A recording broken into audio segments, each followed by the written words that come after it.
Welcome back to another episode of the Downsizing Roadmap podcast with your hosts, Jody Roscoe and Heather Fisher. We're talking about all things downsizing, from our own experiences with clients to guest experts. Let's make downsizing easier, one conversation at a time. Hey, welcome to Downsizing Roadmap. This is Jody Roscoe. And Heather Fisher. And we are talking about what every adult child needs to know. To help their parents. Yep. Yeah. Adult children, we are you. Yes. We feel you. Yes. Yeah. And so we thought it would be good to just kind of have a conversation about how hard that is and what, how you can help really, because I think I know I was seriously lost in the process. I really was. And I know so much more now that I wish I could have implemented then. So our goal here today is to have you understand some of those things maybe. And so have your adult kids listen to this, or if you are the adult kid, we're so glad you're here today. Yeah, absolutely. I am in the midst of it the last few years with my parents, and so learning a lot. It's challenging, it's hard, but there's ways to make it easier, and there's ways to really help your parents and grow closer to them and learn a lot about them. And so we'll talk about lots of ways to maybe take a little of the tension and stress out of the process and just get through it, and some tips for all of us adult kids that didn't maybe realize this was coming down the road, and then we all face it as we help our parents. And I think the stress of it can really cause fractures in the family. We've seen that a lot, and so maybe give you some ideas on how to help that for yourself and for your parents. Yeah, and I think sometimes getting some outside resources so that you as the adult children can enjoy your family and your parents for that relationship, instead of changing that dynamic and bringing friction in with the to-do lists and the questions and challenges and all of that. So let's dive in and maybe talk about some tips and best ways to handle things. I think, like we said, suddenly you can find yourself in a role of doing so many things that you weren't planning on doing, being a coordinator and an appointment setter and a cleaner and a mover and what else? The manager just of all things. Financial manager. Yeah. A lot of things. Yeah. And I think, so there's so much that goes into just that role being thrust upon you. Some people are happy to take that on and they're ready to go. Some people are like, wait, what's happening? You know, and I think sometimes our parents will do a great job of hiding from us how, if they're having difficulty. Yeah. And so they don't want to be a bother, all of those concerns that they have where they are feeling like they don't want to impose on your life at all. And so there are so many dynamics, emotional dynamics that go with it, let alone the actual time that it takes to do all the things that you have to do while you're still living your entire life, probably still working, probably still with your kids, this whole sandwich generation thing that is crazy hard. Yeah, and sometimes it's not something, thrust upon you where your parents say, we're ready, but it may be signs that you're seeing looking in on your parents' life, and you go to visit for the holidays or you're over there and you just see things changing, and sometimes it starts with just difficult conversations. So we can maybe talk about some tips on that. It can be challenging if one person is saying, hey, this might be something we need to start thinking about, and your parents are saying, I don't see what the problem is. We're fine. I'm fine. I'm fine. It's fine. Everything's fine. Yes. And so I think we see both sides of that. We see sometimes when the parents are like, hey, we're fine. I don't know what the problem is. And the kids are like, oh my gosh, they're not fine. It feels like they're, maybe forgetting to pay bills, or for, not being able to really take care of the house as well as they used to, or, seeing those signs. Concerns about falls or health concerns, being at home alone, or just the two of the spouses with no one to help. And then we see the other side where the parents are like, oh my gosh, we got to get rid of this big house. Like, we're ready to go. And the kids are like, wait, no, you can't That's sell. where I grew up. Yeah, you can't sell the family home. Where will I store all of my bins that I haven't looked at in 20 All my high years? school stuff that I haven't taken away. Right. Right. So we kind of do see both sides of those, you Yeah. know, somebody's ready and somebody isn't. Yeah, reality check for all you adult children out there. If it's your stuff that's filling up the house, Get it out. time to move it. Yes. Yeah, don't add to all the things. Yes. But, Start with easy, your stuff. yeah. What can we clean out of the house? Your own things. That's So we're done for the day, right? That's yeah, it. That's a tip. it. No, but I do think it's an interesting. So whatever the dynamic looks like, whether you as the adult child are like, oh my gosh, mom and dad need to start thinking about this, or whether mom and dad are thinking about it, and you're the one that's like, wait, hold on, I'm not ready for that. Both of those are hard and emotional. Yeah. I think that if you're coming at it from a perspective that you are feeling like you need to have a difficult conversation with your parents and you're getting the we're fine, the best way to approach that is with loving questions. Yeah. I think the minute that you start with, you need to do this, you're Yeah. going to have, the most pushback. It's your parents, and no one wants to be told what they have to do or feel like something's happening. So I think you can start with some just guided questions of, what do the next few years look like? Have you given any thought to, whether you're planning to be here, or if you have a desire to go somewhere else? And, there might be a lot of information that they just haven't said to you either, that you can get out with good, loving questions versus a plan that, your parents haven't had a part of making on their own or with you. So I it would think definitely that start there. One of the mistakes that adult children make sometimes is when they see those signs, their instinct is to just kind of kick into the anxiety of like, oh my gosh, this needs to be dealt with. Like, we need to handle this, and kind of to take over a little bit. And I get that because I did that. So I feel you to my core. And my mom was one of those ones that was like, I'm fine. It's not a problem. And so you just have to tread lightly on that, because her thought process was that she didn't want me to be that parent figure. She's my mom, and she wants to be the mom. Yeah. And so that switch over of me trying to help her in things that she couldn't do anymore, and she would get mad at me about that. It was just really, really tough. And so navigating that with that thought process in your head that they don't want you to necessarily turn around and be their parent, but they might need you to be their partner through it, and just kind of a listener, really a listener, a strength, and allowing you to do some of the things that they need you to do, but with grace and kind of honor. I think we've talked about given this advice to some people in our classes, but I think one thing that really helps is to have a neutral third party delivering some of the information that may be harder to hear. So on whichever hurdle you're dealing with, if you as the adult child can be the partner, like you said, to go meet with someone else with your parents, whether that's a senior living community, or if you're dealing with the stuff and it's meeting with the estate sale person, or having a realtor out to talk about things.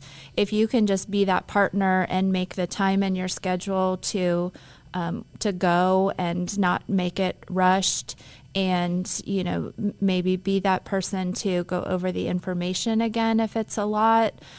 If your parents are open to you being there, sometimes letting a third party say the difficult pieces of the information is much easier than just trying to be the authority on it and tell your parents. So highly advise, whether it's reaching out to us and getting those resources to call, or reaching out to whatever those hurdles are, getting that third party to deliver the information, and just being supportive and helping with the follow-up of whatever needs done can really go a long way, versus you saying your stuff's not worth anything, or you have to go here, and making those decisions without that support.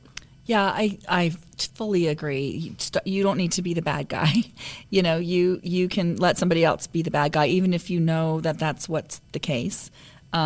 Just maybe let somebody else deliver that. And also just self-discovery is always better, right? So if they think that, something is worth thousands of dollars, look it up on eBay, but look it up by going, oh, let's see, not like it is not, let me show you, right? Like, so the way that you deliver it, I think, can help, right? And so, oh, let's see. And so when you find ones that are all, worth $100 instead of $1,000, they can self-discover, like, oh yeah, I see, you're right, it just isn't that.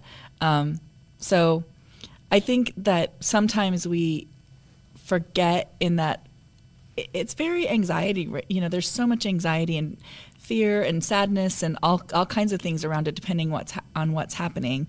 If it's just like if they're making a move, that's great. But if they have some health issues or something else is going on, then that adds another layer in there. And so we end up, acting from those places instead of places of maybe compassion and willing, patience to take that time and find the right answers. I think if you're, getting through any piece of this process, but I think we see it most often when people are going to help with the stuff, don't do a surprise clean out. Don't. Everybody's going to be here this weekend, Mom. We're going to get rid of all the things. Yeah, don't do that and bulldoze through the process. Make sure that you're taking it at a pace. I mean, clearly, sometimes there's timelines that move things quicker. But if you're just trying to get, your feet wet into this process and move towards a different situation, make it enjoyable. Like, hey, Mom, could I come over for lunch? Bring lunch. Can I come over? And could we go through the hall closet? Start with a small, defined project. Make it enjoyable.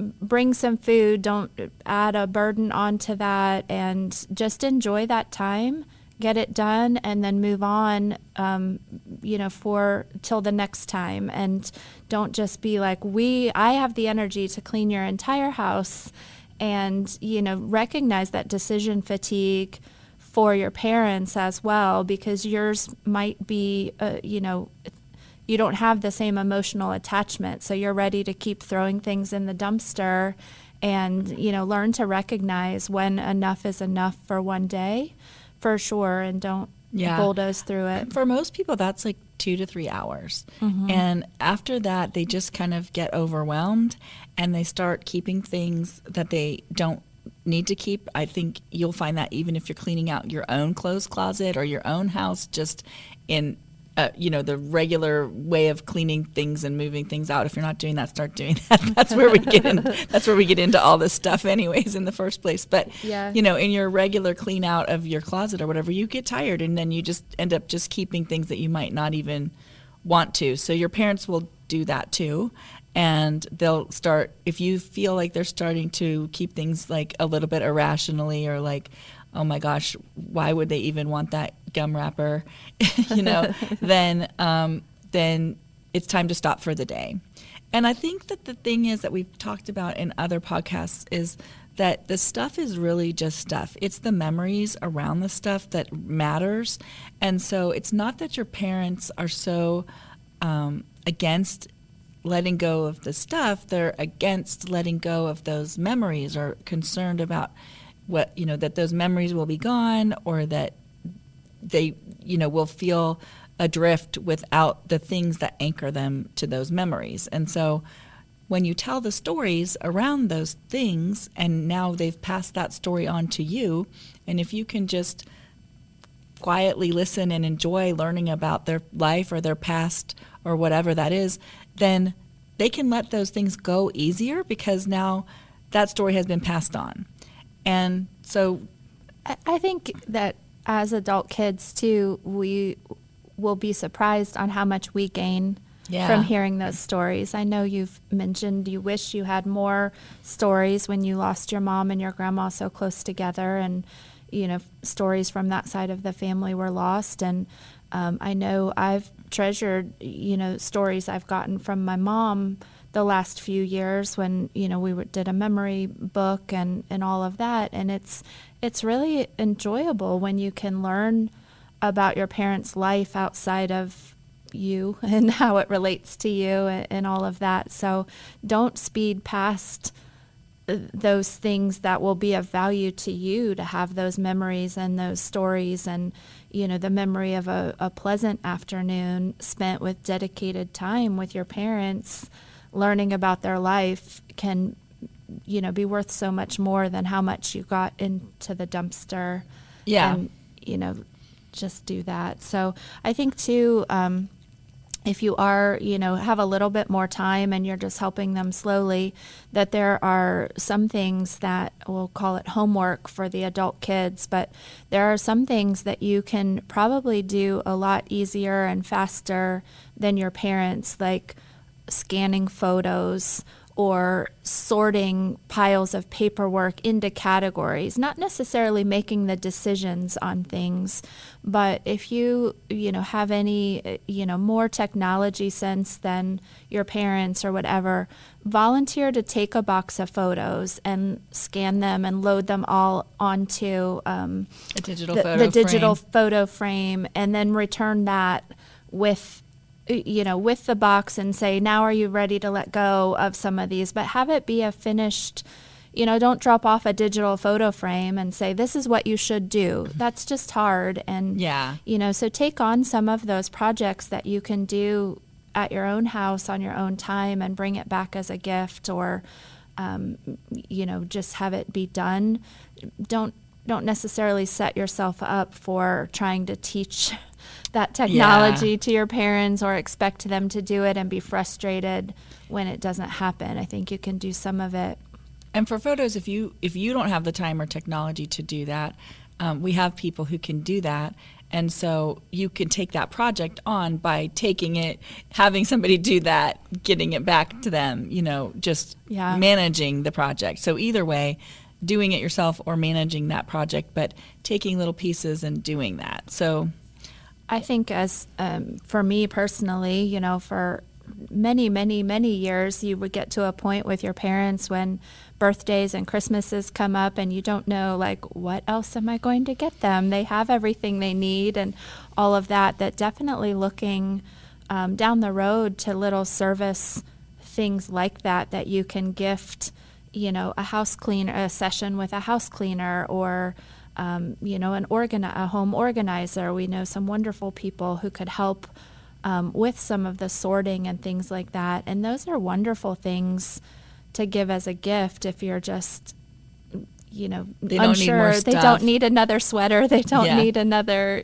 whatever. So think outside the box a little bit on what you can maybe provide that they might not spend for themselves, if that's an option for you, that you have the resources but maybe not as much time available with your schedule that you could share. Yeah.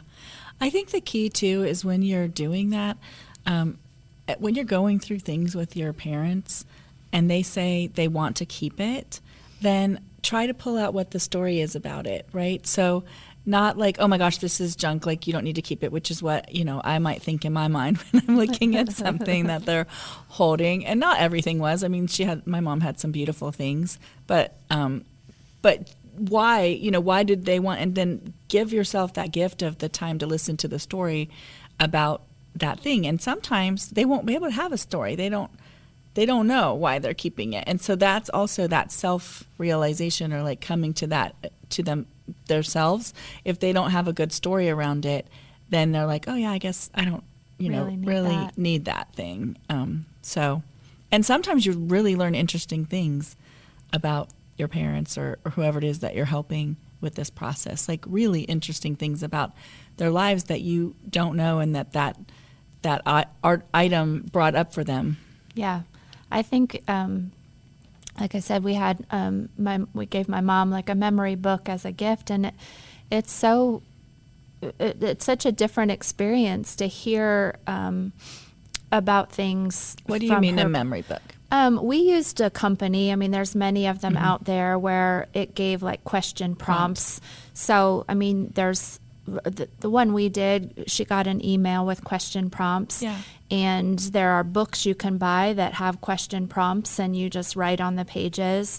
Or you can just, use a blank journal and ask the questions, or, have them write about different things. But what I learned the most was about things from my mom's perspective, from either before I was born, her own childhood and relationship with my grandparents, or her life as a teenager, or, she and my dad's life and connection before any of us kids were born.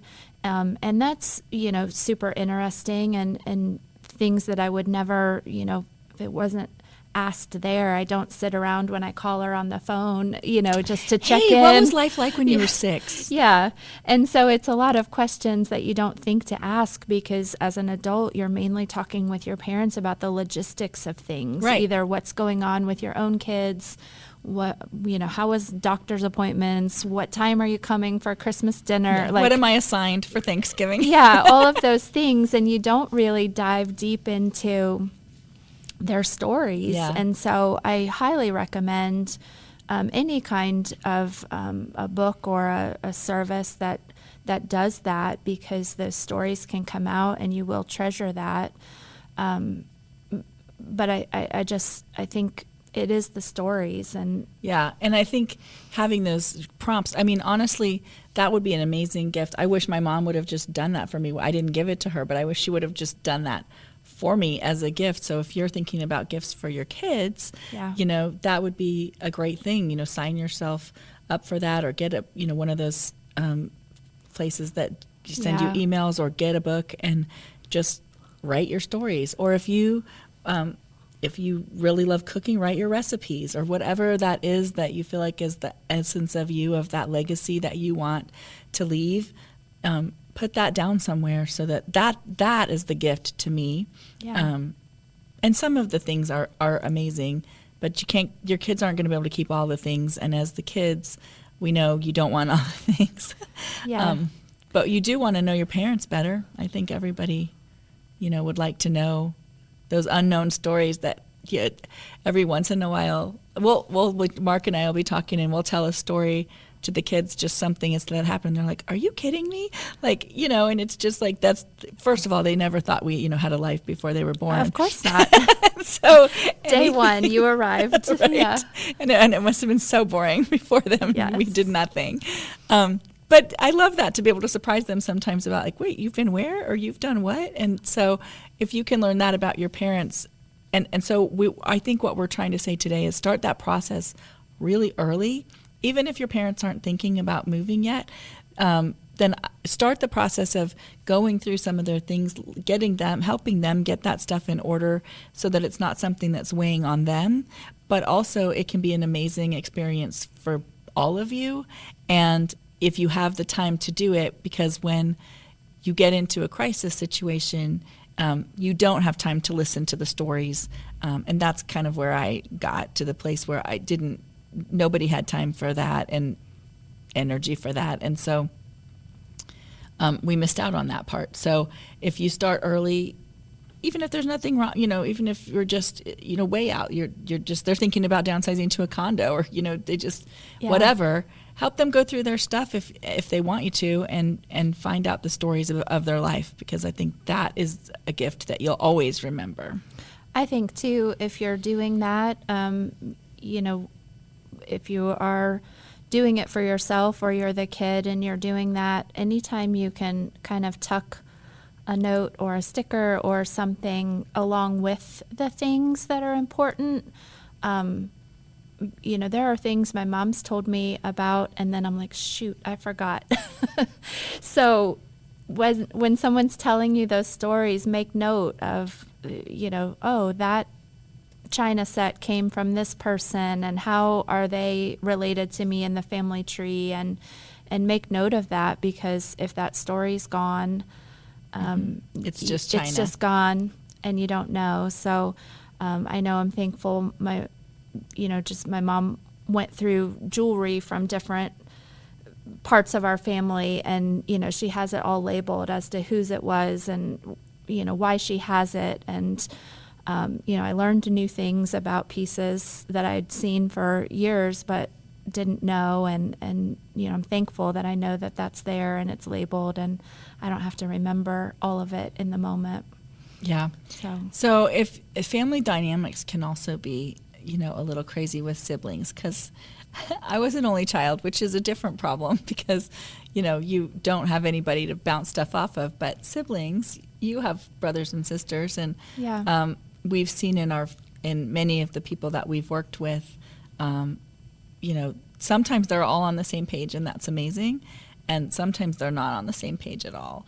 And so try to minimize whatever that looks like. I don't know, maybe because you have brothers and sisters, you can talk about it easier, but that's hard. That's hard for the parents to have everybody to be on a different page. It's hard for everybody to be on a different page. Yeah, there's lots of families out there with lots of dynamics, and family will always be difficult for people in different ways, but I think if you just have that end game in mind, is that everybody trying to do the best for the parents, that if you can hold your patience, and I think it always shakes out just different roles, so it's never going to be completely divided, because different siblings have different amounts of time or proximity to where their parents live, or different skill sets, or different levels of patience, or their own family dynamic as far as the age of their kids or not. And so as long as you guys can all keep that end goal in mind, like what's best for mom and dad, and keep that patience not only with your parents but with your siblings, if that's everybody's outlook, then it can work out really well, that everybody's strengths can play into how the whole situation goes, and everybody can contribute in the ways that they're able to, and it can be much more successful. So if that's friction is popping up, try to diffuse that, because in the end we all want the best for our parents, and in doing that. So I think again that comes back to sometimes a third party to help with a strategy, and who can help is a good plan at that point too, to try to talk to everybody together from that third party perspective on like, hey, here's the plan, here's the timeline, how can we work this out logistically? Yeah, and I think just like people who are doing it themselves, I think that the kids always also fall into, not always, but most of the time fall into a let's deal with the stuff first, and really what we need to do is get dreamy first about what the future is going to look like, and kind of just sit down and have a conversation as a family about what mom and dad want their future to look like, and what they want to be able to be doing with their time, and what area they want to live in, and all of those things, and really start with that as a family to talk about what the goal is, so that when everybody's working on it, everybody is working towards that same goal of getting mom and dad where we want to go. But sometimes if we just start in with, oh my gosh, all this stuff has to go, because I get that, I get that. But that's really not the best place to start. The best place to start is always at the beginning. Just at the beginning. Where are we going? What's next? And kind of getting that whole plan together, so that then the stuff makes more sense. What can you take? How much stuff can you take? How much stuff do you need to let go of? And and does the family need to take some of this stuff, or do they want it, or is it time to let it go now, or mom and dad are going to take it to the next place, and then the next place is the one where we have to let that stuff go. So if you don't know where you're going, it's really hard to make those decisions around the stuff even. So start with the good conversation of where you're going and what the budget looks like, and all of those things. And the timeline, I think, when you can define that a little more, maybe not specifically to a day, but okay, we're looking at this happening in the next year, or this needs to happen sooner than that, or this is our 5-year goal. When you know that timeline, it's much easier to divide the strategy up into chunks and go, we just need to accomplish getting these questions answered this month, or we need to get on a waiting list, or we need to, we have 3 months to get through cleaning out the house. And it's much easier when there's a defined time range of what you're looking at for that plan to come to fruition. Yeah, because if you're moving, you don't sell the house tomorrow. You have to get through the process of getting your things together and looking for houses and, doing that. And if you're going to maybe an independent living, there are definitely ones who have waiting lists. And so you want to get out there and look at what that looks like and decide if that's what's for you. And what would that be? Is it someplace that's really social? Is it someplace that's just kind of more independent? Like, what does that look like? And what are those things? Or is it a condo complex? Is it a single family home that's just smaller? What is it that you're looking for? And so... And don't forget to ask that question of your parents. If you're the adult child, just don't jump in and start, Google researching and come up with, here's the place. Start with that question of, what do you want your next home to feel like? There may be, amenities or pieces that are really important, or a location that's close to, where they currently live, or church, or things like that would make life easier and more enjoyable. So, or close to the beach, or yeah. close to the mountains, or whatever, Yeah. something totally different than what they have right now. Absolutely. So make sure that you're asking the questions and listening with patience to the answers, and then you can come up with the best strategy that's realistic for that dream that fits all the pieces. But don't start without that dream and just come up with a plan. Then it's happening to somebody and not what they chose. So, and if you're feeling like your parents really need to be doing it and they're really not ready to be doing it, I think what you can do is just ask to be able to come over and help them, sort through some things and just kind of get those things moving without saying, okay, but you're moving. Just, nope. Ease down the road. Yeah, ease down the road of whatever. And if they ask you to take things, sometimes you just take them and drive straight to the donation place on your way don't listen, home. Parents. But it just depends. Sometimes the path of least resistance is better for your relationship.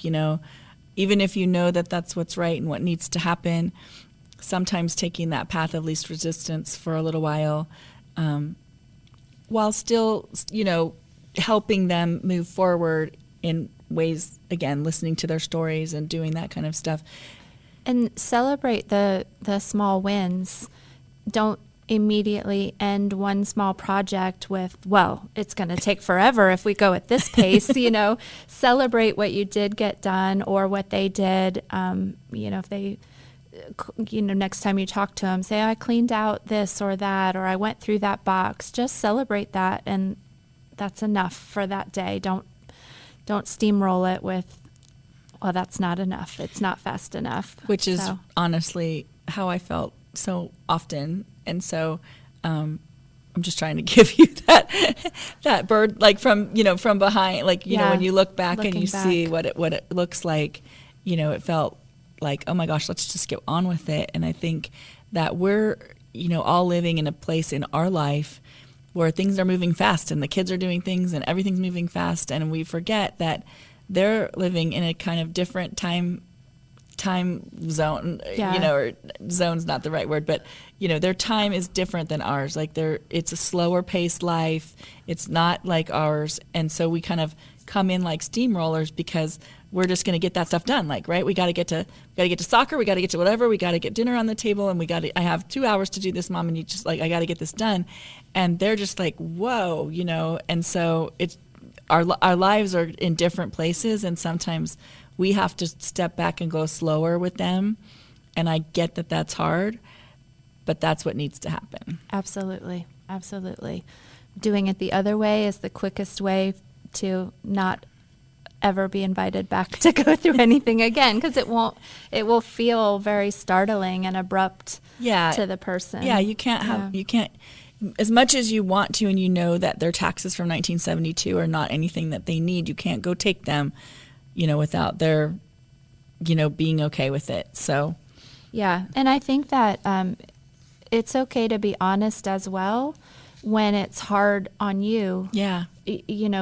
It's okay to say no sometimes, like, no, I can't come this weekend to help, or, no, this is too much on my plate right now. As long as you're figuring out a way to help how you can and when you can, it's okay to be honest that it's emotionally hard on, us as adult children too, and it's hard on schedules or time or whatever. So if you're feeling like it's very hard, that's definitely the time to call in some outside resources if you can, because that's what we are here for, and so many service providers are here to help with that load.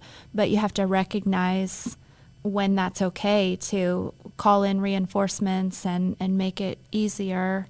And it's okay to be honest, and not just completely run yourself ragged with care needs or, getting through the process. Yeah, and if your parents have the resistance, then find some people that can help them, because sometimes that resistance is just not knowing. Like, it's just the unknown, and it feels scary because they don't know what's next, and they don't know how they're going to possibly get there without help. And so finding those third-party people and just being there to listen can help. If you're the one who's being resistant, really think about that, because I get it that it was the family house and all of that. My mom and grandma lived in that house since 1964. That was the house we had Christmases in and all of the things. But what you genuinely, what you want is what's best for them. And so sometimes you have to take a step back and think, hey, oh my gosh, that seems crazy that we won't ever have Christmas there again. But life moves on and things change, and that's okay. What needs to happen. Yeah. So sometimes you have to be the one that steps back and is like, oh, Mom and Dad are ready to do this? Okay, take a step back, internalize that, get ready to deal with that, and then help them move forward. Yeah, absolutely. I think our parents do so much for us that it's a gift to be able to help them when it's time to do that. For sure. Yeah. So we get that it's an emotional time for everybody. Reach out. We have a lot of vendors and people that can be those third-party help for you on downsizingroadmap.com. Yeah, and keep listening to other episodes. We've got a lot of information, hopefully in an easy to understand and take away some tips that you can pass that on to your parents and just be a help and not be overwhelmed yourself with all the information. So, awesome. Yep. Okay. Well, stay tuned for our next episode. Thanks for joining us today, and good luck. Let us know what we can help with. Good luck with it all. Yes, it'll all come together. I will say that it'll all come together. So absolutely. Have a great day. Thank you. Thanks for joining us on the Downsizing Roadmap podcast. If you found this episode helpful, be sure to subscribe, leave us a review, and share it with someone who might need a little downsizing inspiration. Have questions or ideas for future episodes?